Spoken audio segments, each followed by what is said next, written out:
Sir married ആണ്? ഞാൻ married അല്ല. ടീച്ചറോ? മാരീഡ് എങ്കിൽ അപ്പൊ തന്നെ പറയാറുന്നില്ലേ ഞാൻ?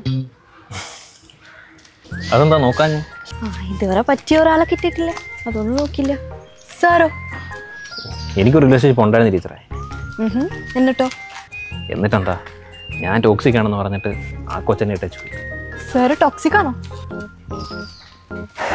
ഞാൻ ടോക്സിക് ആയിരുന്നു എന്നാണ് ആ കുട്ടി പറയുന്നത്. ഓ, ആ കുട്ടിയുടെ പേരെന്താ? സോന. സോന ഇപ്പൊ വിളിക്കാറുണ്ടോ? ഏയ്, ആ കുട്ടി ഇപ്പോൾ വേറെ ആളെ കല്യാണം കഴിച്ചിട്ട് സുഖമായിട്ട് ജീവിക്കുന്നത്. പിന്നെ ഞാനെന്തിനാ വിളിക്കുന്നത്? അപ്പൊ സാറ് ഡിപ്രഷനിലാണോ? ഡിപ്രഷനിലായിരുന്നു, പക്ഷെ ഇപ്പോൾ അല്ല. ഞാനും ടീച്ചറോട് ഇങ്ങനെ നടക്കുമ്പോഴേ എനിക്ക് സോനെ ഓർമ്മയില്ല. അതെന്താ? അല്ല, ഞങ്ങളിങ്ങനെ നടന്നിട്ടാ റിലേഷൻഷിപ്പിലായത്. സാറേ വേണ്ട.